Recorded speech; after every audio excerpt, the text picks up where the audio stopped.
Je n'ai compris qu'on essayait de me voler ma vie que le jour où mon propre fils m'a demandé, d'un ton faussement doux, si je savais encore gérer mon argent. C'était un mardi matin banal, de ceux qui n'annoncent rien.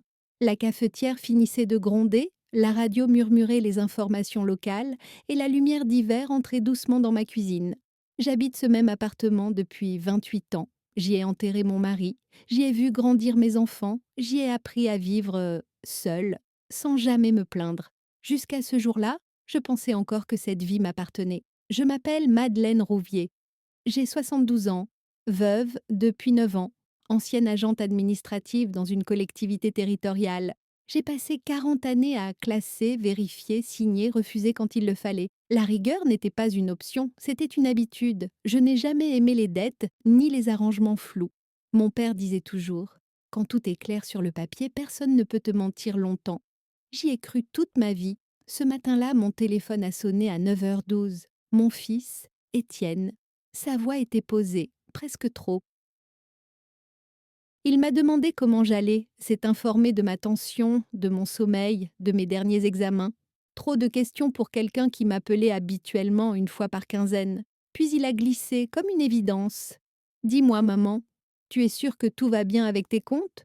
J'ai souri seule dans ma cuisine. Mes comptes, toujours à l'équilibre, toujours suivis. Je lui ai répondu calmement que oui, que tout allait très bien.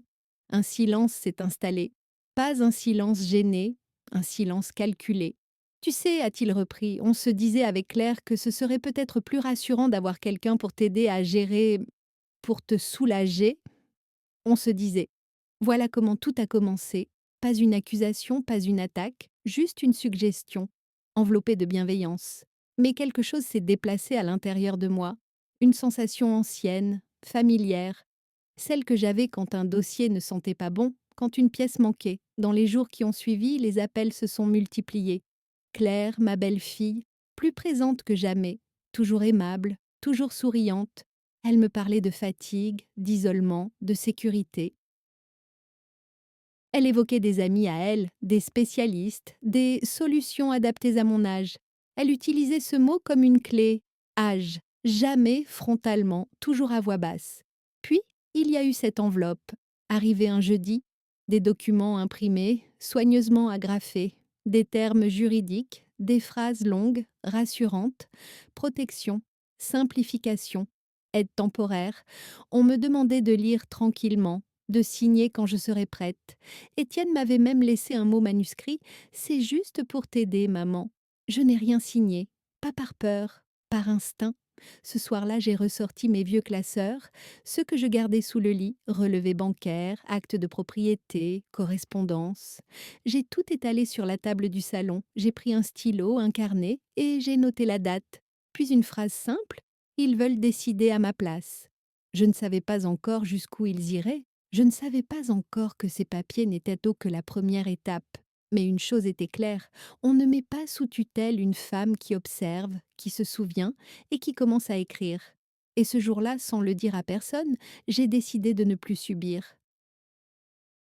Je n'ai rien dit à Étienne les jours suivants, ni à Claire. J'ai continué à répondre normalement, à remercier pour l'attention, à accepter les appels sans jamais montrer ce qui se formait en moi.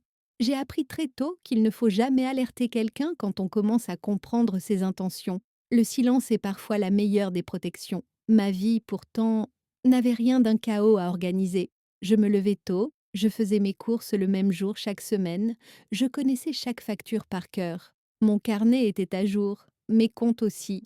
J'avais même conservé, par habitude professionnelle, un double de chaque document important. Pas par méfiance envers mes proches, par discipline. On ne défait pas 40 ans de rigueur parce qu'on a dépassé les 70 ans. Étienne avait toujours été un garçon calme. Trop calme peut-être. Enfant, il observait avant d'agir. Adulte, il s'était laissé porter. Il travaillait dans la communication, changeait souvent d'idées, mais rarement de discours. Claire, elle, compensait. Elle parlait vite, décidait vite, organisait tout. Quand ils se sont mariés, j'ai été soulagée de le savoir avec quelqu'un de solide. Aujourd'hui, je me demandais si je n'avais pas confondu solidité et contrôle. Les souvenirs revenaient par fragments, de petites phrases lancées au fil des années. Tu devrais penser à l'avenir. À ton âge, c'est lourd à gérer toute seule. On ne sait jamais ce qui peut arriver.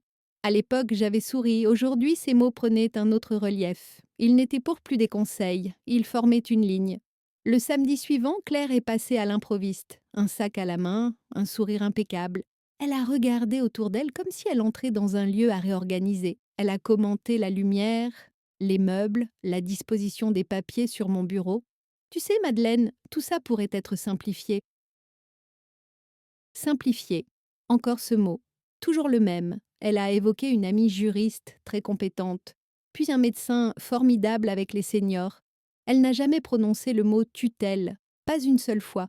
Elle parlait de sécurité, de sérénité, d'accompagnement. Je l'ai écoutée sans l'interrompre, je notais mentalement chaque nom, chaque détail. Les gens bavards oublient que certains écoutent vraiment. Quand elle est repartie, j'ai refermé la porte lentement. J'ai ressenti quelque chose de nouveau. Pas de la peur, de la lucidité. On ne s'organise pas autant pour aider quelqu'un qui va bien. On se prépare. Le soir même, j'ai repris mon carnet. J'ai noté la visite, l'heure, les sujets abordés, les noms cités. Puis j'ai ajouté une phrase. Ils construisent un dossier. Je savais comment cela fonctionnait. Je l'avais vu des dizaines de fois dans mon travail. On accumule des indices, on fabrique une image, on présente une version cohérente. Ensuite, on agit. Ce qui m'a le plus frappé, ce n'était pas leur empressement, c'était leur certitude. Ils parlaient comme si la décision était déjà prise, comme si mon accord n'était qu'une formalité polie, comme si ma vie était devenue un objet administratif à transférer. Cette nuit-là, j'ai mal dormi, pas à cause de l'angoisse, à cause de la colère froide qui s'installait, celle qui ne crie pas, qui ne pleure pas, celle qui observe, qui se prépare. Au matin, j'ai pris une décision simple, je n'allais pas me justifier, je n'allais pas me défendre trop tôt, j'allais comprendre exactement ce qu'ils comptaient faire, et surtout, comment. Ils pensaient que j'étais seule, ils se trompaient. J'avais encore mes habitudes, mes contacts, et surtout une mémoire que personne n'avait jamais réussi à prendre en défaut. Et tant que je pouvais écrire, réfléchir et décider, personne ne me mettrait sous silence. Je n'étais pas encore en danger, mais je savais désormais que je ne devais plus leur faire confiance. Le premier courrier officiel est arrivé une semaine plus tard, une enveloppe beige, sans logo, glissée parmi les factures ordinaires. Je l'ai reconnue immédiatement. Le papier trop épais, la mise en page trop propre. Ce genre de courrier ne s'envoie jamais par hasard. Il ne parlait pas de tutelle. Pas encore. Il évoquait une évaluation de situation, une démarche préventive à l'initiative de proches, soucieux de mon bien-être. On me proposait un rendez-vous avec un médecin agréé, suivi d'un entretien avec une assistante sociale. Le tout présenté comme une formalité, presque un service. J'ai relu le texte 3 fois. Chaque mot avait été choisi avec soin. Rien d'accusateur, rien de brutal. Mais tout allait dans le même sens. Vérifier si j'étais encore capable. Je me suis assise et j'ai respiré lentement. Ce courrier n'était pas une idée, c'était l'exécution d'un plan. Le téléphone a sonné dans l'après-midi. Étienne, il parlait vite, comme s'il craignait que je coupe court. Il a mentionné le courrier avant même que je n'ai ouvert la bouche. Ne t'inquiète pas, maman, c'est une procédure normale. Juste pour rassurer tout le monde. Tout le monde. Ce mot revenait souvent. Jamais il ne disait nous. Toujours tout le monde. Comme si une foule invisible observait ma vie et attendait une conclusion. Je lui ai demandé calmement qui avait fait la demande. Il a hésité une fraction de seconde. Pas assez longtemps pour un mensonge préparé, mais trop pour une vérité spontanée. On a juste demandé conseil, a-t-il fini par dire. Et on nous a orientés. Orientés. Encore un mot pratique, neutre, impersonnel. Personne n'était responsable, tout se faisait tout seul. J'ai raccroché en lui disant que j'allais réfléchir. Ce soir-là, j'ai ressorti mon carnet. J'ai noté la date du courrier, le numéro de dossier, le nom du médecin mentionné. Puis j'ai fait quelque chose que je n'avais pas fait depuis des années. J'ai appelé une ancienne collègue, Françoise. Elle avait travaillé au service juridique avant sa retraite. Nous n'étions pas amis, mais nous avions partagé trop de dossiers sensibles pour ne pas nous comprendre. Je ne lui ai rien demandé directement. Je lui ai raconté, simplement. Elle l'a écouté en silence, puis elle a soupiré. Madeleine, quand ça commence comme ça, ce n'est jamais pour rassurer. Elle m'a expliqué les étapes, l'évaluation, le rapport, l'interprétation et surtout le moment où l'avis d'un tiers devient plus important que la parole de la personne concernée. Quand j'ai raccroché, je n'avais plus de doute. Ils n'étaient plus dans n'étaient plus dans l'intention. Ils étaient dans la procédure. Les jours suivants, tout s'est accéléré. Claire m'envoyait des messages presque quotidiens, toujours gentils, toujours pressants. Elle me demandait si j'avais pris rendez-vous, si j'avais besoin d'aide pour m'y rendre. Elle proposait de m'accompagner. Trop disponible, trop impliquée. Un matin, en consultant mon relevé bancaire, j'ai remarqué une tentative de connexion inhabituelle. Rien de dramatique. Juste un essai.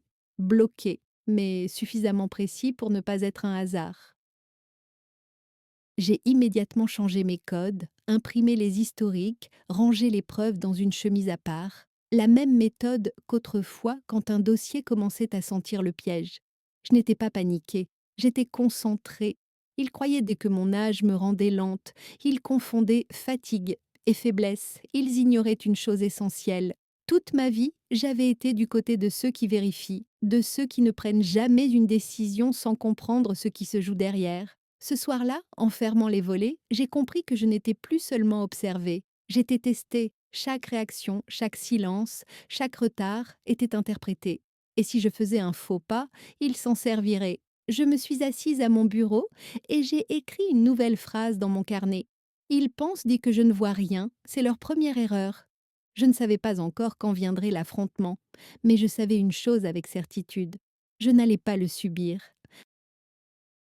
Le rendez-vous a été fixé sans que je n'ai rien confirmé. Un simple message vocal de Claire laissé en fin d'après-midi, comme s'il s'agissait d'un détail logistique. Ne t'inquiète pas, Madeleine, j'ai pris les devants. C'est mardi prochain à 10 heures. Le docteur est très bienveillant. Pris les devants. Elle l'a dit avec naturel, presque avec fierté. Comme si ma disponibilité n'était plus un facteur à prendre en compte. Comme si mon accord était implicite, acquis, superflu. J'ai rappelé. Elle n'a pas répondu. Étienne non plus. Le silence était stratégique, il savait que je détestais les conflits directs. Il misait sur mon habitude de faire bonne figure, de ne pas déranger. Il n'avait pas compris que cette habitude s'arrêtait là où commençait ma survie. Le mardi, je me suis présentée seule. Le cabinet était clair, impersonnel, des plantes artificielles, des fauteuils trop bas, une odeur de désinfectant. Le médecin m'a accueilli avec un sourire professionnel, celui qu'on réserve aux gens qu'on n'écoute qu'à moitié. Il a posé des questions simples, trop simples. La date, le nom du président, le nombre de mes enfants, puis il a glissé vers autre chose.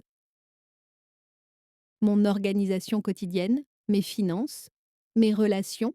Chaque réponse que je donnais semblait déjà rangée dans une case prévue à l'avance.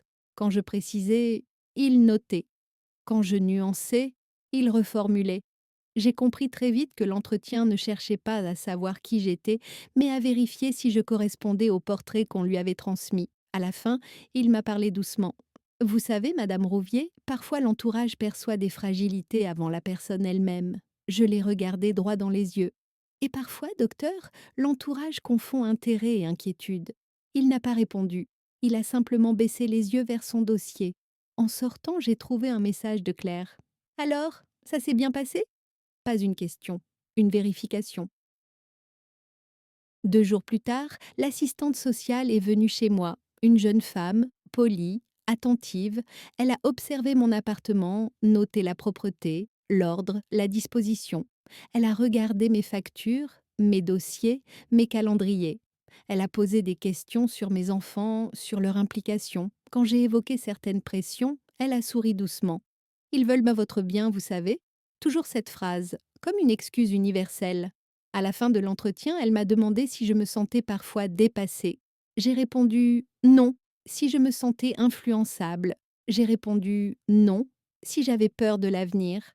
J'ai répondu que j'avais surtout peur de perdre le présent. Elle a noté quelque chose, puis elle est partie. Ce soir-là, j'ai reçu un nouveau courrier, plus court, plus ferme. Il évoquait la possibilité d'une mesure de protection si les éléments convergent. Ce mot m'a glacée. Convergent.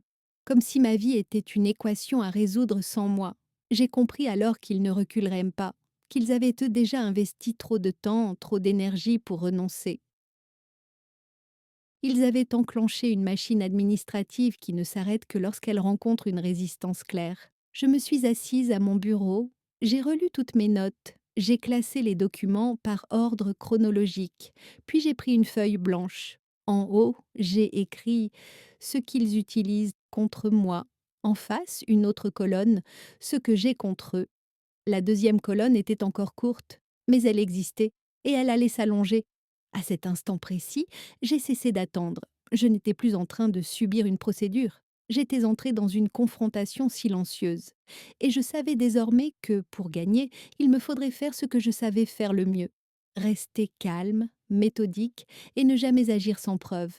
Il pensait que la peur me ferait céder. Il venait de me rappeler pourquoi, toute ma vie, je n'avais jamais signé un document sans l'avoir compris ligne par ligne. À partir de ce moment-là, j'ai changé ma manière de les regarder. Plus comme une mère inquiète, mais comme une femme qui analyse une situation. Chaque appel, chaque message, chaque visite devenait une pièce potentielle. Je ne répondais plus par réflexe, je répondais par choix. Étienne m'a appelé le lendemain du courrier. Sa voix était plus tendue, moins douce. Il m'a parlé de retard, de dossiers qui avancent, de gens qui s'inquiètent. Je l'ai laissé parler. Je n'ai ni protesté, ni justifié. Le silence l'a mis mal à l'aise. Tu comprends bien que tout ça, c'est pour toi, a-t-il fini par dire. Je comprends surtout que tout ça se fait sans moi, ai-je répondu calmement. Il n'a pas insisté. Il n'en avait pas besoin. La pression venait désormais d'ailleurs. Dans les jours suivants, j'ai commencé à remarquer des détails qui auparavant m'auraient échappé. Claire connaissait l'avancement de certaines démarches avant moi. Elle parlait de rapports que je n'avais pas encore reçus. Elle citait des phrases exactes que je n'avais prononcées qu'au médecin, pas des interprétations. Des mots précis. J'ai noté chaque occurrence, heure, contexte, personne présente. Un après-midi, en rangeant mes papiers, j'ai retrouvé un document que je n'avais pas signé mais qui portait une mention manuscrite. Vu par la famille. Cette simple phrase m'a serré l'estomac. Elle n'avait aucune valeur juridique, mais elle révélait une chose essentielle. Ils se présentaient déjà comme mes représentants. J'ai alors pris une décision plus risquée. J'ai accepté un déjeuner chez eux. Je voulais voir, observer, comprendre comment ils se parlaient quand ils pensaient que je ne comprenais plus. Claire avait préparé un repas soigné, trop soigné. Elle me servait avant même que je n'aie fini mon assiette. Étienne parlait à ma place, corrigeait mes phrases, anticipait mes réponses. Maman oublie parfois, disait-il en souriant. Je n'ai rien corrigé, j'ai laissé faire. Chaque interruption était une preuve de plus. À un moment, Claire a évoqué l'après, les solutions, les possibilités. Elle parlait d'un ton neutre, presque administratif. L'important, Madeleine, c'est que tu sois protégée, même contre toi-même. Cette phrase m'a glacée. Parce qu'elle disait tout. Elle me retirait toute légitimité sur mes propres décisions. J'ai compris alors qu'il ne me voyait plus comme une personne, mais comme un risque à gérer. En rentrant chez moi, j'ai ressenti un épuisement profond. Pas physique, moral, celui qu'on ressent quand on réalise que la trahison ne vient pas d'un geste violent, mais d'une suite de petites décisions prises dans votre dos. Ce soir-là, j'ai ouvert un nouveau dossier. J'y ai glissé copie de courrier, capture d'écran, relevé, notes manuscrites. J'ai ajouté un titre, chronologie. J'ai commencé à tout remettre dans l'ordre, pas pour me rassurer. Pour me défendre, je savais désormais que je n'avais plus le droit à l'erreur. Le moindre signe de fatigue, la moindre hésitation serait utilisé contre moi. Ils attendaient que je craque, que je dise oui par lassitude, que je leur cède la place. Mais ils ignoraient encore une chose essentielle. Plus on tente de m'enfermer, plus je deviens précise. Et la précision dans ce genre d'affaires finit toujours par déranger ceux qui manipulent. Ce soir-là, en fermant mon dossier, j'ai compris que je n'étais plus seulement en train de résister, j'étais en train de documenter. Et quand une situation est documentée, elle cesse d'appartenir à ceux qui la contrôlent dans l'ombre. Ils pensaient m'user. Ils venaient, sans le savoir, de me donner une arme. La première restriction concrète est arrivée sans annonce, sans courrier, sans explication. Un matin, en voulant régler une facture en ligne, j'ai vu apparaître un message d'erreur, accès refusé. J'ai recommencé. Même résultat. J'ai appelé ma banque, certaine qu'il s'agissait d'un problème technique. La conseillère a hésité avant de parler. Elle m'a expliqué, avec cette voix prudente qu'ils prennent quand quelque chose cloche, qu'une alerte interne avait été posée sur mon compte. Rien de bloqué officiellement, mais certaines opérations nécessitaient désormais une validation supplémentaire. À l'origine de la demande, un proche inquiet. Je n'ai pas élevé la voix, je n'ai pas protesté. J'ai simplement demandé le nom. Elle ne pouvait pas me le donner, secret professionnel. Mais elle m'a conseillé, presque à voix basse, de régulariser rapidement la situation si je voulais éviter un gel plus large. J'ai raccroché lentement. Voilà donc où nous en étions. Sans décision de justice, sans signature de ma part. Ils avaient déjà commencé à m'enlever des marges de manœuvre. Pas assez pour que ce soit illégal, juste assez pour me fatiguer. Dans l'après-midi, Étienne m'a appelé. Comme par hasard. Tu as peut-être remarqué quelques complications avec la banque, maman. C'est temporaire. Temporaire. Toujours ce mot, celui qui sert à faire passer l'irréversible. Il m'a expliqué qu'il valait mieux centraliser certaines décisions, le temps que les choses se clarifient. Il parlait comme un gestionnaire, pas comme un fils. Il m'a proposé de l'accompagner désormais pour les démarches importantes. Il ne demandait plus, il informait. J'ai accepté, calmement, trop calmement pour lui. Les jours suivants, d'autres petites entraves sont apparues. Une carte bancaire qui mettait plus de temps à fonctionner, un prélèvement suspendu par précaution, une notification médicale envoyée à une adresse que je n'avais pas fournie. À chaque fois, rien de suffisamment grave pour alerter les autorités, mais l'ensemble formait un étau.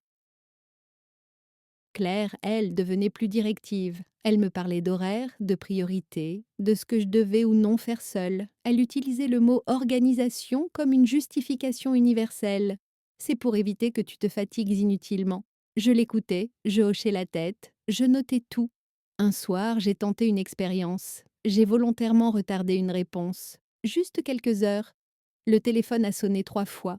Message, appel, une inquiétude soudaine, disproportionnée. Ils surveillaient de mon rythme. Ils avaient besoin de savoir que j'étais encore sous contrôle. C'est à ce moment-là que j'ai compris la mécanique complète. Il ne s'agissait plus seulement de me mettre sous tutelle. Il s'agissait de me désorienter, me faire douter, me faire dépendre, me pousser à accepter l'aide comme un soulagement. Ce soir-là, assise dans mon salon, j'ai ressenti pour la première fois une vraie fatigue, pas celle du corps, celle qu'on ressent quand on vous retire peu à peu le droit de décider sans jamais vous l'annoncer clairement. J'ai ouvert mon dossier chronologie et j'y ai ajouté une nouvelle section, restrictions non officielles. J'ai détaillé chaque incident, date, interlocuteur, conséquences.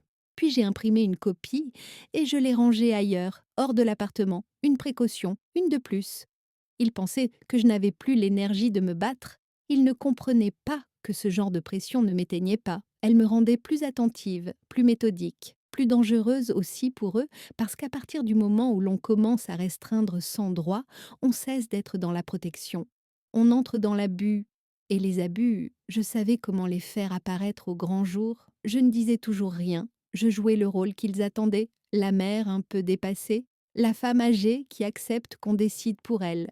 Mais derrière ce silence, chaque pièce se mettait en place. Ils croyaient resserrer l'étau. En réalité, ils me donnaient exactement ce dont j'avais besoin, la preuve qu'ils allaient trop loin. Le déclic n'a pas été spectaculaire, pas de dispute, pas de révélation soudaine, juste une phrase prononcée trop vite par la mauvaise personne. C'était clair. Elle m'appelait pour me rappeler un rendez-vous que je n'avais jamais confirmé. N'oublie pas, mardi, l'entretien complémentaire. Il faudra que tu sois reposé. Le juge est très attentif à la cohérence. Le juge. Elle s'est arrêtée net, trop tard.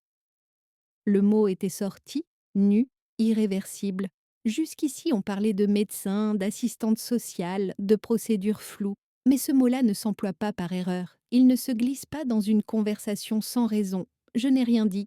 J'ai laissé passer une seconde de silence, puis j'ai répondu d'un ton neutre que j'avais bien noté. Elle a raccroché rapidement, sans chercher à se rattraper. Je suis restée immobile, le téléphone encore à la main. Ce n'était plus une hypothèse, ils avaient déjà saisi la justice. Ou s'apprêtaient à le faire. Tout ce que je vivais depuis des semaines n'était qu'une préparation, un décor, une accumulation d'éléments destinés à prouver que je n'étais plus apte à décider seule. Ce soir-là, j'ai cessé de me demander si je devais agir. La question était réglée, restait à savoir comment. J'ai ressorti tous mes dossiers, je les ai étalés méthodiquement. pas sur la table du salon, mais sur le sol, comme autrefois au bureau, quand un dossier devenait trop complexe pour tenir sur un simple bureau. J'ai relu chaque note, chaque date, et pour la première fois, j'ai inversé la perspective.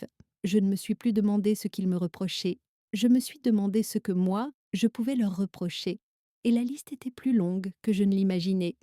Pressions répétées, démarches engagées sans consentement, tentatives d'accès à mes comptes, transmission d'informations médicales sans autorisation explicite, intervention auprès de tiers en mon nom. Tout cela, pris séparément, semblait anodin. Ensemble, c'était autre chose, un schéma, une stratégie. J'ai compris alors que le cœur du problème n'était pas ma prétendue fragilité, c'était leur impatience. Ils voulaient aller vite, trop vite. Ils avaient commencé à agir comme si la tutelle était déjà en place, comme si mes droits étaient déjà suspendus.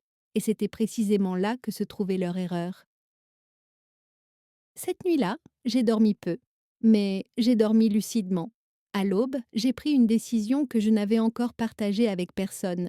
Je n'allais pas attendre qu'on me convoque. Je n'allais pas me défendre dans un cadre qu'ils avaient choisi. J'allais reprendre l'initiative. Dès le matin, j'ai appelé un avocat. Pas celui que Claire avait conseillé. Un autre, un nom trouvé par mes propres moyens. Je n'ai pas raconté toute l'histoire, juste les faits essentiels. Il m'a écouté longtemps, très longtemps. Puis il a dit une phrase simple, presque banale: Madame Rouvier, ce que vous décrivez mérite d'être examiné dans l'autre sens. Dans l'autre sens, il m'a expliqué calmement que la loi protégeait aussi les personnes contre les abus de procédure, que la mise sous protection ne pouvait pas servir d'outil de confort pour l'entourage, que certaines pratiques, si elles étaient approuvées, pouvaient se retourner contre ceux qui les avaient initiées. Je n'ai pas souri, mais à l'intérieur, quelque chose s'est redressé. Il m'a conseillé de continuer à ne rien brusquer, de laisser croire que je coopérais, mais surtout de tout documenter officiellement, de demander des copies, de poser des questions écrites, de provoquer des réponses pas traçables. En raccrochant, j'ai compris que je venais de franchir un seuil. Jusqu'ici, je me protégeais. Désormais, je construisais une riposte. L'après-midi, Étienne est passé me voir. Il était nerveux. Il parlait vite. Il voulait savoir si tout allait bien, si je me sentais soutenue, si je n'étais pas trop stressée. Je l'ai regardé longuement. Mon fils, celui que j'avais aidé, soutenu, défendu toute sa vie. Je n'ai rien dit de mon avocat, rien de ma stratégie. J'ai simplement répondu que j'allais bien, que j'avais confiance dans les procédures, que je suivais ce qu'on me demandait. Il a semblé soulagé, il ne s'est pas rendu compte qu'en face de lui, ce n'était plus la mère inquiète qui hochait la tête. C'était une femme qui avait compris que la seule façon de ne pas être écrasée par une machine, c'était d'en démonter les rouages un à un. Quand il est parti, j'ai noté sa visite, son attitude, ses mots exacts, puis j'ai ajouté une ligne, seule, en bas de la page. À partir d'aujourd'hui, je ne subis plus, j'observe pour agir. Ils pensaient à m'amener doucement à accepter leur décision. Ils venaient de m'offrir la certitude qu'il fallait les arrêter. À partir de ce jour-là, tout est devenu plus lent, volontairement. Je ne répondais plus immédiatement. Je laissais passer quelques heures avant de rappeler. Je demandais qu'on m'envoie les informations par écrit. Toujours poliment, toujours calmement. Cette lenteur les agaçait. Je le sentais dans leur voix. J'ai commencé par exiger des copies. Pas oralement, jamais, par courrier recommandé. Des demandes simples, formulées sans accusation. Les rapports médicaux me concernant, les comptes rendus de visite, les échanges transmis aux administrations. J'invoquais mon droit à l'information. Rien de plus, rien de moins. Les réponses ont tardé. Certaines n'arrivaient pas. D'autres étaient incomplètes. Chaque silence devenait une trace. Chaque oubli, une anomalie. En parallèle, j'ai pris rendez-vous avec mon médecin traitant, celui qui me suivait depuis plus de 15 ans, pas celui qu'on m'avait imposé. Je lui ai tout expliqué, sans dramatiser, sans colère. Il a froncé les sourcils. Il m'a demandé si j'avais signé quoi que ce soit. Quand j'ai répondu non, il a soupiré. Alors ils sont allés beaucoup trop loin. Il a rédigé un certificat précis. Pas flatteur, pas complaisant. Juste factuel. Il y a testé de mon autonomie, de ma capacité de discernement, de l'absence de troubles cognitifs. Il a ajouté une phrase que je n'oublierai jamais. Aucune mesure de protection ne me paraît médicalement justifiée à ce jour. Je l'ai remercié sans commentaire, mais en sortant de son cabinet, j'ai senti pour la première fois que l'équilibre commençait à bouger. J'ai transmis ce document, officiellement, avec accusé de réception. J'ai demandé qu'il soit joint à mon dossier. Silence pendant 3 jours, puis un appel de Claire. Sec, moins aimable. Tu aurais pu nous en parler avant. Je le fais maintenant, ai-je répondu. À partir de là, leur ton a changé, moins protecteur, plus nerveux. Étienne parlait de complications inutiles. Claire évoquait des retards préjudiciables. Il commençait à perdre la maîtrise du calendrier. Et quand on perd le calendrier, on perd le contrôle. J'ai poursuivi méthodiquement. J'ai contacté la banque, demandé un rendez-vous écrit. J'ai exigé qu'aucune information ne soit transmise sans mon accord explicite. J'ai rappelé que je n'étais sous aucune mesure judiciaire. Ils ont pris note.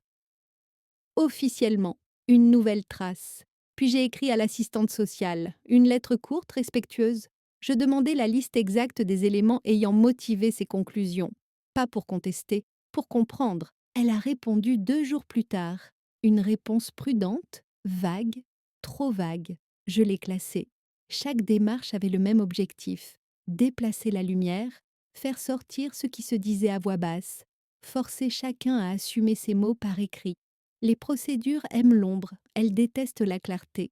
Le soir, je rentrais chez moi épuisée, mais étrangement lucide. Je mangeais peu, je dormais mal, mais mon esprit était clair. J'avais cessé d'avoir peur. La peur était devenue une donnée, pas un obstacle. Un après-midi, j'ai reçu un courrier du tribunal. Une convocation, enfin. Pas une décision. Une audience d'examen. Je l'ai lu sans trembler. Je m'y attendais. Ce qui m'a frappé, ce sont les pièces jointes. Certaines provenaient de documents que je n'avais jamais validés. D'autres étaient des interprétations de propos tenus hors contexte. J'ai pris un stylo rouge. J'ai entouré chaque incohérence, chaque approximation. Puis, j'ai appelé mon avocat. C'est maintenant que tout commence, a-t-il dit. Il m'a expliqué que la meilleure défense n'était plus seulement de prouver que j'allais bien, mais de montrer comment on avait tenté de me priver de mes droits sans base solide. Que la frontière entre protection et abus était mince, mais réelle. Et que mon dossier, désormais, était loin d'être vide. En raccrochant, j'ai regardé autour de moi, mon appartement, mes affaires, ma vie, tout était encore là, intact.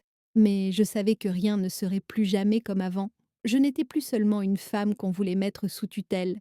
J'étais devenue un problème, un dossier qui résistait, une personne qui posait trop de questions. Et dans ce genre de situation, ceux qui croyaient avoir tout prévu commencent toujours par faire une erreur. Je n'avais plus qu'à attendre qu'elle apparaisse. L'erreur est arrivée sous la forme d'un excès de confiance. C'était un simple courriel, envoyé trop vite, à trop de destinataires.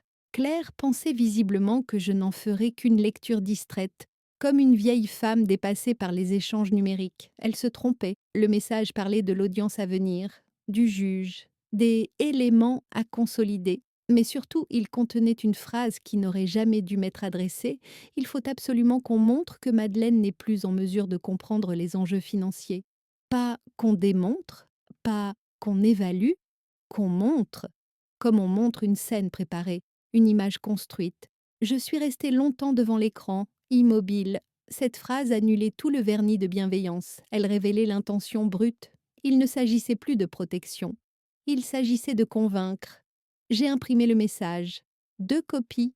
Une pour mon dossier, une pour mon avocat. Puis j'ai répondu, une réponse courte, calme, presque naïve.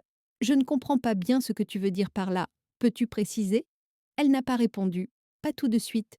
Les jours suivants, j'ai senti un changement net. Étienne devenait plus insistant. Il passait sans prévenir. Il me demandait si je dormais bien, si je mangeais suffisamment, si je n'oubliais pas certaines choses. Des questions répétées, orientées. Il cherchait des failles. Il notait mentalement mes réponses. Je me suis prêtée au jeu, sans mentir, sans exagérer, mais en observant. Un après-midi, il m'a demandé où j'avais rangé mes papiers importantes. Pour t'aider à t'y retrouver, a-t-il ajouté trop vite. Je lui ai indiqué un classeur vide, celui que je laissais volontairement visible. Il l'a ouvert, feuilleté, un peu surpris. Je l'ai regardé faire sans rien dire. Quand il est reparti, j'ai noté la scène. Heure, durée, question posée. Ils ne se rendaient pas compte qu'à force de vouloir prouver mon incapacité, ils démontraient surtout leur précipitation. Puis il y a eu l'appel de l'assistante sociale. Un ton plus direct, moins neutre, elle me demandait pourquoi je multipliais les démarches parallèles. Elle parlait de coopération, d'esprit constructif. Je lui ai répondu que je coopérais parfaitement, que je demandais simplement à comprendre ce qui se faisait en mon nom. Silence au bout du fil. Vous savez, Madame Rouvier, trop de démarches peuvent être interprétées comme de l'anxiété excessive ou comme de la vigilance, ai-je répondu. Elle a mis fin à l'appel rapidement. À ce moment-là, j'ai su que j'étais sortie du rôle qu'ils avaient écrit pour moi. Je n'étais plus la personne fragile qu'on accompagne. J'étais devenue celle qui dérange le scénario. Le lendemain, mon avocat m'a appelé. Il avait reçu ma copie du courriel.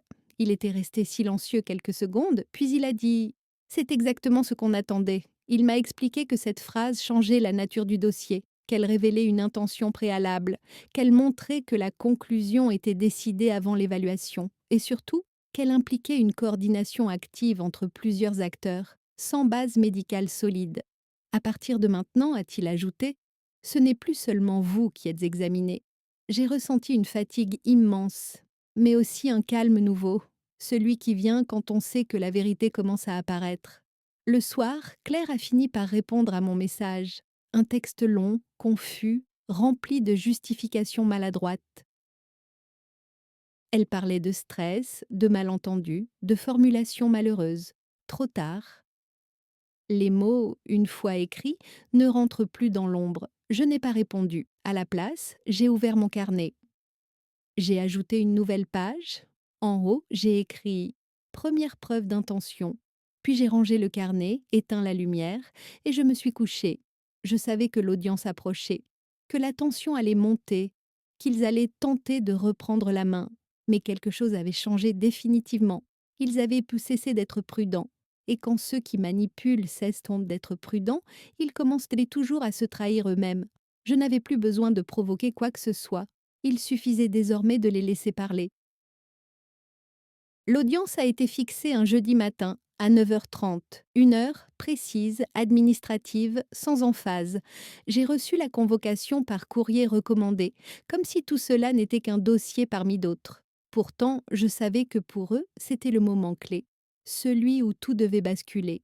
Les jours précédents, la pression est montée d'un cran. Étienne appelait plus souvent, pas pour parler, pour vérifier. Il me demandait si j'avais bien reçu la convocation, si je savais à quelle heure me présenter, s'il ne fallait pas qu'il m'accompagne pour être sûr. J'ai refusé, poliment, fermement. Cela l'a irrité. Je l'ai senti dans ses silences. Claire, elle, avait changé de tactique.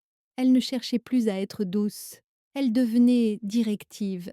Elle me parlait comme à une enfant qu'il faut guider avant un examen.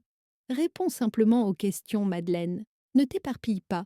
Ne complique pas les choses. Ne complique pas. Autrement dit, ne parle pas trop. La veille de l'audience, elle est passée chez moi sans prévenir. Elle a regardé autour d'elle, comme si elle cherchait quelque chose. Elle a posé des questions sur mes papiers, sur mon avocat. Je n'ai rien dit.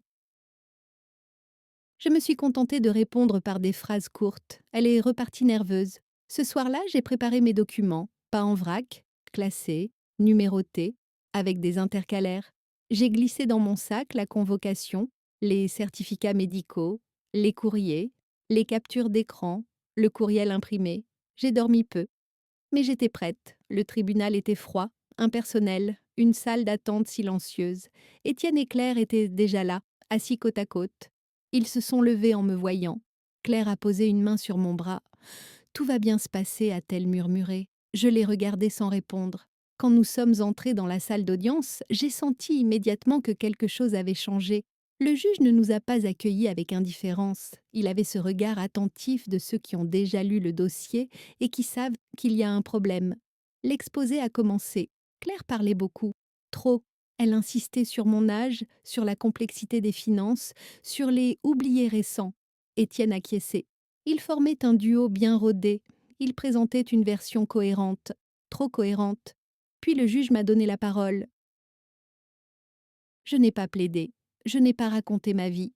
J'ai posé mon sac sur la table et j'ai sorti mes documents, lentement, calmement. Je vais simplement répondre par des faits, ai-je dit. J'ai présenté le certificat de mon médecin traitant, puis les preuves de démarches engagées sans mon accord, les tentatives d'accès à mes comptes, les courriers, et enfin, le courriel. Je ne l'ai pas commenté, je l'ai simplement tendu. Le silence dans la salle a été brutal. Le juge a lu, une fois, puis une deuxième. Il a relevé la tête et a regardé Claire. Madame, pouvez-vous m'expliquer cette formulation? Claire a balbutié. Elle a parlé de maladresse, de stress. Le juge a levé la main. Ce n'est pas une question de stress, c'est une question d'intention. Il s'est tourné vers Étienne. Et vous, monsieur, étiez-vous au courant de ce type de communication? Étienne a hésité, trop longtemps. À ce moment-là, j'ai compris que l'équilibre venait de se rompre. Le juge a pris des notes, beaucoup. Il a posé des questions précises, trop précises pour être rassurantes, sur les démarches engagées, sur la chronologie, sur les transmissions d'informations. Chaque réponse de Claire semblait en appeler une autre. Chaque justification ouvrait une faille. À la fin, le juge a annoncé que la décision serait mise en délibéré, mais il a ajouté une phrase qui a glacé la pièce. Compte tenu des éléments nouveaux, certaines pratiques devront être examinées plus en profondeur. En sortant de la salle, Claire ne parlait plus. Étienne non plus. Ils évitaient de mon regard. Moi, je marchais droit, fatiguée, mais droite. Je savais que rien n'était encore gagné, mais je savais aussi une chose essentielle. Ce dossier n'était plus seulement le mien. Ils avaient voulu me faire passer pour incapable. Ils venaient d'attirer l'attention là où ils n'auraient à cause jamais dû. Et quand la justice commence à regarder dans un sens différent de celui que vous avez prévu, il est déjà trop tard pour reprendre le contrôle. Ce jour-là, pour la première fois depuis le début, ce n'étaient plus mes capacités qui étaient en question, c'était les leurs. Le silence qui a suivi l'audience a été plus éprouvant que les semaines de pression précédentes. Plus d'appels quotidiens, plus de messages faussement attentionnés, plus de visites improvisées. Étienne et Claire avaient disparu du paysage, comme s'ils avaient tout compris que chaque mot pouvait désormais se retourner contre eux. Ce retrait soudain était révélateur. Quand ceux qui prétendent agir par inquiétude cessent brusquement de prendre des nouvelles, c'est qu'ils ont cessé de maîtriser la situation. De mon côté, je n'ai rien relâché. Mon avocat m'avait prévenu. Après une audience comme celle-là, les choses ne se jouent plus en face à face, mais en arrière-plan. Courrier, vérification, appels discrets, dossiers qui circulent entre bureaux. Il m'a conseillé de rester disponible, mais invisible, de continuer à vivre normalement, de ne pas provoquer. Je me suis appliquée à suivre ce conseil à la lettre. J'ai repris mes habitudes. Les courses le matin, la lecture l'après-midi, les promenades courtes. Mais derrière cette normalité retrouvée, quelque chose travaillait. Je savais que la machine s'était retournée, lentement, silencieusement, mais sûrement. Une semaine plus tard, j'ai reçu un appel inattendu. La banque. Cette fois, ce n'était pas pour m'avertir d'un problème. On me confirmait par écrit que toute restriction informelle sur mes comptes était levée, faute de fondement juridique. La voix de la conseillère était plus assurée que la dernière fois, comme si elle aussi avait compris que le vent avait tourné. 2 jours après, un courrier du service social. Ton neutre, formel. On m'informait que, compte tenu des éléments communiqués, certaines appréciations antérieures devaient être réévaluées. Aucune excuse, aucune reconnaissance explicite d'erreur, mais un recul net. J'ai rangé ces documents dans mon dossier sans émotion particulière. Ce n'était pas une victoire, c'était une conséquence. Puis, un matin, Étienne a rappelé. Sa voix n'était plus la même, plus basse, moins assurée. Il a parlé de malentendus, de stress, de pression qu'ils avaient mal gérée. Il a dit qu'ils avaient voulu bien faire. Toujours cette expression, comme un mantra qui justifie tout. Je l'ai écouté jusqu'au bout, puis je lui ai posé une seule question. Étienne, à quel moment as-tu pensé que je n'étais plus capable de décider pour moi-même? Il n'a pas répondu tout de suite, et dans ce silence, j'ai entendu tout ce que je n'avais jamais voulu entendre. La facilité, la peur de la complexité, le confort d'une solution imposée. On pensait que ce serait plus simple, a-t-il fini par dire. Plus simple. Voilà le mot-clé. Je n'ai pas crié, je n'ai pas pleuré. Je lui ai simplement dit que la simplicité n'avait jamais été un critère valable pour retirer des droits à quelqu'un. Il a murmuré qu'il comprenait. Je savais qu'il mentait un peu. Mais ce n'était plus mon rôle de le convaincre. Après cet appel, j'ai ressenti une lassitude profonde. Pas de la tristesse, une fatigue morale, lourde, accumulée. Celle qu'on ressent quand on comprend que certaines fractures ne se réparent pas. Elles se constatent. L'après-midi même, mon avocat m'a rappelé. Il m'a informé que le juge avait ordonné des vérifications complémentaires concernant l'origine de certaines démarches, notamment la transmission d'informations médicales et financières, pas une enquête au sens pénal. Pas encore, mais un contrôle sérieux, structuré. Ils vont devoir s'expliquer, m'a-t-il dit simplement. J'ai raccroché et je me suis assise près de la fenêtre. La lumière était douce, la rue calme, tout semblait normal. Et pourtant, je savais que quelque chose d'irréversible venait de se produire. Ils avaient voulu m'effacer doucement, sans bruit. Ils avaient déclenché exactement l'inverse. Je n'étais plus une femme qu'on jugeait sur sa capacité. J'étais devenue une référence, un dossier précis, documenté, propre, un cas qui obligeait chacun à peser ses mots et ses actes. Ce soir-là, j'ai relu mon carnet depuis la première page. Les dates, les phrases, les silences. J'ai refermé le tout avec soin. Je ne savais pas encore quelles seraient les conséquences exactes pour Étienne et Claire. Je ne cherchais plus à les anticiper. Ce qui comptait, désormais, c'était autre chose. Ils avaient tenté de me retirer ma voix. Ils venaient de m'en rendre une, plus ferme que jamais. Et je savais, au fond de moi, que ce n'était pas la fin de l'histoire. Les semaines suivantes ont pris une forme étrange, tout avancé, mais sans bruit, comme une eau souterraine qui creuse lentement. Je n'étais plus convoquée, plus interrogée. Pourtant, je savais que mon nom circulait, que mon dossier passait de main en main, que des questions se posaient, là où, quelques mois plus tôt, personne n'en posait. Un matin, j'ai reçu un courrier recommandé du tribunal. Pas une décision, une demande d'éléments complémentaires, précise, ciblée. On me demandait de confirmer certaines dates, de fournir des copies certifiées de documents, d'indiquer les circonstances exactes dans lesquelles certaines démarches avaient été entreprises en mon nom. Rien d'agressif. Mais tout montrait que l'on cherchait à comprendre non plus ma situation, mais la leur. J'ai tout envoyé dans les délais, sans commentaire inutile, juste des faits. Ce même jour, Claire m'a écrit pour la première fois depuis l'audience. Un message court, presque maladroit. Elle parlait de fatigue, de pression, de mauvais enchaînement de décisions. Elle disait regretter que les choses aient pris cette tournure.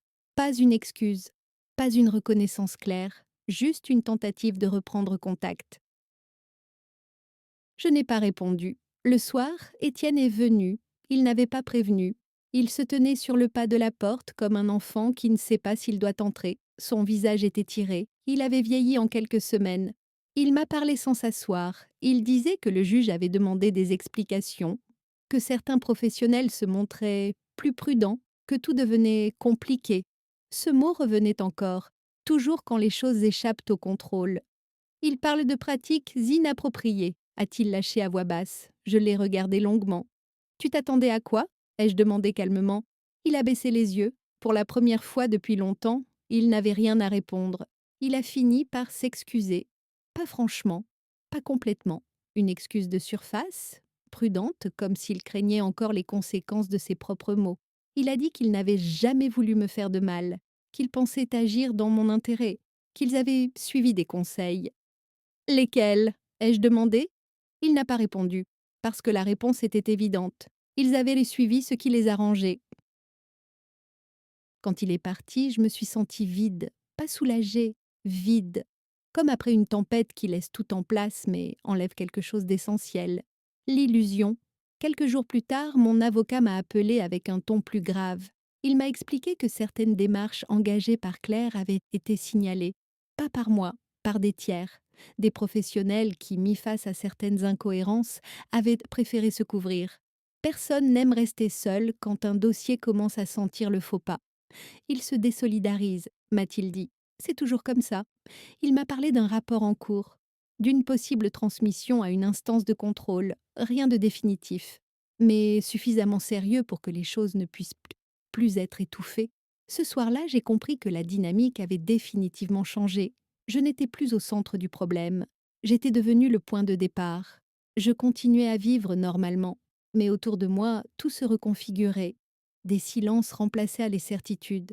Des justifications remplaçaient l'assurance. Ceux qui parlaient à ma place commençaient à mesurer le poids de leurs paroles. Un matin, j'ai reçu un dernier courrier. Une notification officielle m'informant que, faute d'éléments suffisants, aucune mesure de protection ne serait mise en place à mon encontre à ce stade. La phrase était sèche, administrative, mais elle disait l'essentiel. Ils avaient échoué. Je n'ai pas souri. J'ai simplement posé la lettre sur la table. Je savais que pour eux, ce n'était pas fini, que d'autres conséquences poursuivraient. Pas forcément spectaculaires, mais durables. La confiance des professionnels, la crédibilité, les relations. Pour moi, quelque chose s'était refermé. Ils avaient eux voulu décider à ma place. Ils avaient appris que la loi ne protège pas seulement ceux qui paraissent potes fragiles, mais aussi ceux qu'on tente d'affaiblir. Ce soir-là, en rangeant une dernière fois mon dossier, j'ai pris conscience d'une vérité simple. Je n'avais rien gagné. J'avais simplement empêché qu'on me prenne ce qui m'appartenait déjà. Ma voix, ma lucidité, ma vie. Et je savais que désormais plus personne n'oserait parler de moi sans mesurer les conséquences. La confrontation finale n'a pas eu lieu devant un juge, ni dans un bureau officiel. Elle a eu lieu un dimanche après-midi, dans mon salon, autour d'une table basse où rien n'était préparé. Claire et Étienne sont arrivés ensemble, pas annoncés, pas sur d'eux. Je l'ai su dès que j'ai vu leur visage. Ils n'étaient plus dans l'offensive, ils étaient dans l'après. Claire parlait la première. Toujours elle, elle expliquait que tout s'était emballé, que des professionnels avaient mal interprété, que la situation leur avait échappé. Elle employait beaucoup de phrases sans sujet. Rien n'était vraiment de leur fait. Tout s'était produit tout seul. Je l'ai laissé parler jusqu'au bout. Puis je lui ai demandé, sans élever la voix, à quel moment exactement elle avait décidé que je ne pouvais plus comprendre mes propres intérêts. Pas quand elle s'était inquiétée, pas quand elle avait demandé conseil, quand elle avait décidé. Elle a ouvert la bouche, elle l'a refermée. Étienne la regardait, tendue. Elle a fini par dire que ce n'était pas une décision, mais une accumulation. Des petites choses, des impressions. Des impressions, ai-je répété. Oui, des signaux, a-t-elle corrigé. Je me suis penchée légèrement en avant. Alors laissez-moi vous expliquer quelque chose. Les impressions n'ont jamais retiré les droits à personne. Les signaux non plus. Seuls les faits le peuvent. Et les faits, je les ai consignés. Tous. Étienne a baissé la tête. Il savait. Je leur ai parlé sans colère, sans reproche inutile. Je leur ai expliqué ce que cela faisait concrètement d'être observé comme un dossier, d'être réduite à des interprétations, d'être contournée dans ses propres décisions. Je leur ai dit que ce n'était pas la procédure qui avait été la plus violente, mais la certitude avec laquelle ils avaient parlé à ma place. Claire a tenté de se défendre. Elle parlait de stress, d'argent, de peur de mal faire. Puis, sans s'en rendre compte, elle a prononcé la phrase qu'elle n'aurait jamais dû dire. Tu ne te rends pas compte de la charge que ça représentait pour nous. Pour nous, c'est là que tout s'est figé. Je me suis redressée. Voilà le cœur du problème, ai-je dit calmement. Vous n'avez pas agi pour moi. Vous avez agi pour vous soulager. Le silence est tombé, lourd, définitif.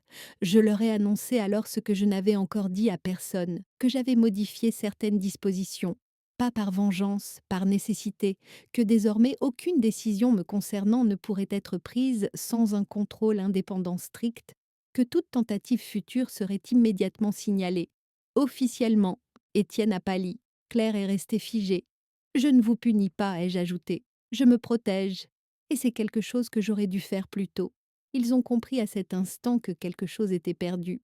Pas de l'argent, pas un avantage, quelque chose de plus profond. L'illusion d'un contrôle discret, l'idée qu'on peut décider pour quelqu'un sans en payer le prix. Ils sont repartis sans élever la voix, sans promesse, sans réconciliation. Quand la porte s'est refermée, je suis restée assise longtemps, pas soulagée, lucide. Je savais que cette discussion serait racontée autrement, qu'ils diraient que j'étais dure, inflexible, peut-être même rancunière. Cela n'avait plus d'importance, ceux qui ont besoin de dominer appellent toujours la résistance de l'obstination. Ce soir-là, j'ai rangé les dernières copies de mon dossier dans une boîte que j'ai fermée soigneusement. Je n'avais plus besoin de les consulter. Leur existence suffisait. Ils avaient voulu m'effacer sans bruit. Ils avaient découvert qu'on ne réduit pas une vie à une procédure sans conséquence. Et moi, pour la première fois depuis des mois, j'ai dormi profondément. Les conséquences ne sont jamais immédiates. Elles arrivent plus tard, quand le bruit est retombé et que chacun pense que tout est fini. C'est là qu'elles font le plus mal. Dans les semaines qui ont suivi notre dernière conversation, j'ai vu les effets se propager sans que j'aie besoin d'intervenir. Claire a cessé toute initiative. Plus de messages, plus de conseils, plus de suggestions déguisées.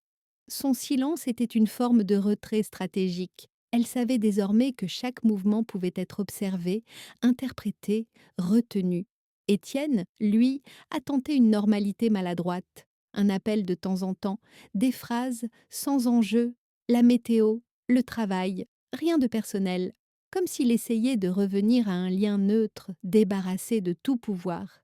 Mais un lien vidé de sa confiance n'est qu'une politesse prolongée.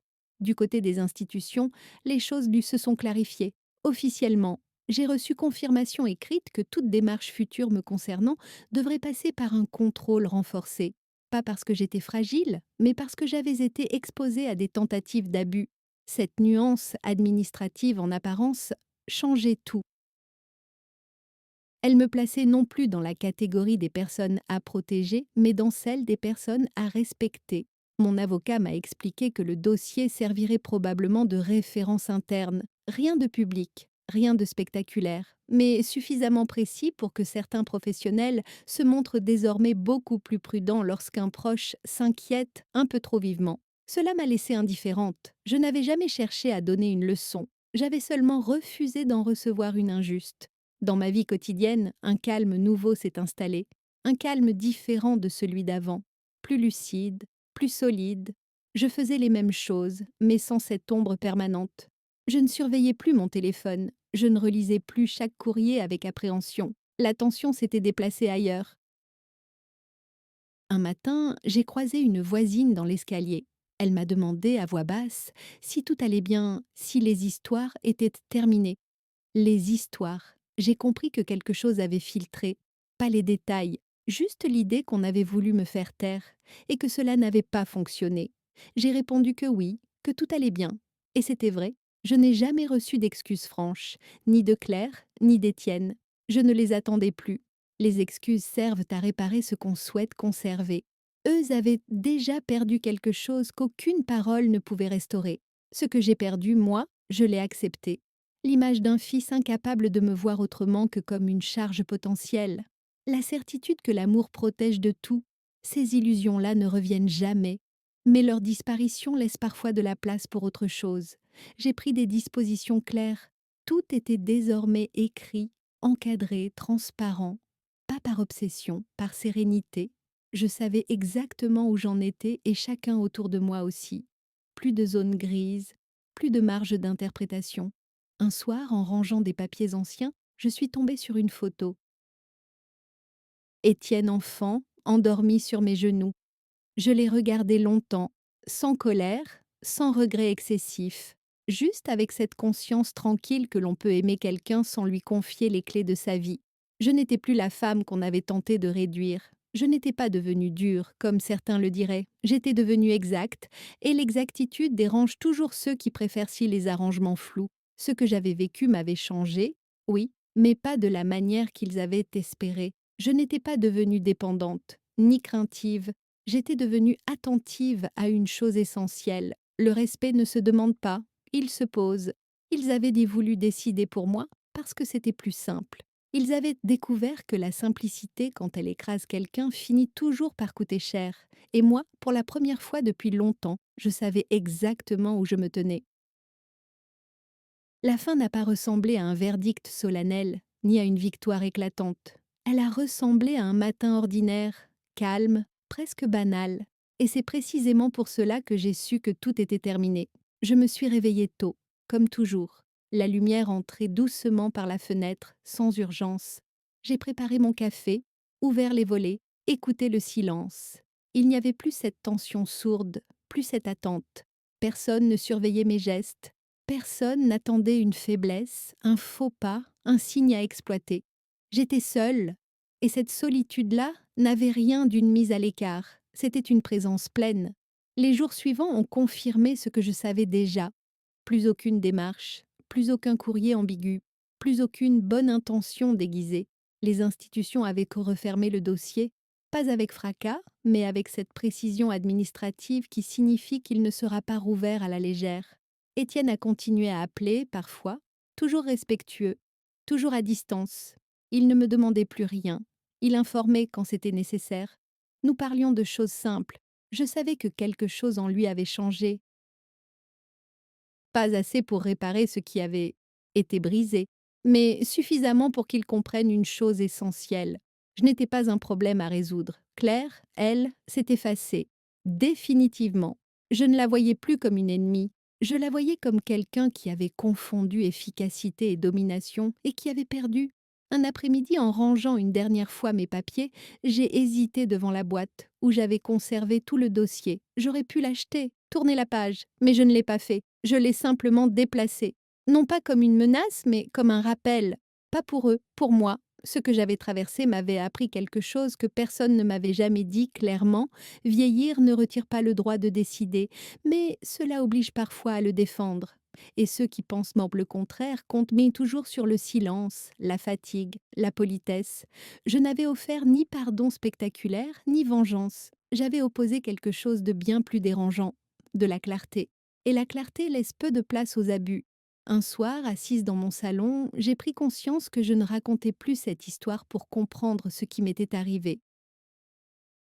Je la racontais pour m'en souvenir exactement telle qu'elle avait été, sans exagération, sans embellissement, parce que c'est ainsi qu'on se réapproprie ce qu'on a failli perdre.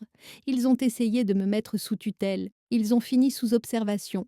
Pas parce que j'étais plus forte qu'eux, mais parce que je suis restée lucide quand ils ont cru que je ne l'étais plus.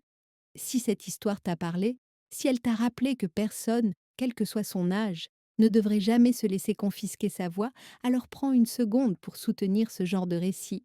Abonne-toi, laisse un commentaire, partage autour de toi. Parfois, écouter jusqu'au bout, c'est déjà une forme de résistance.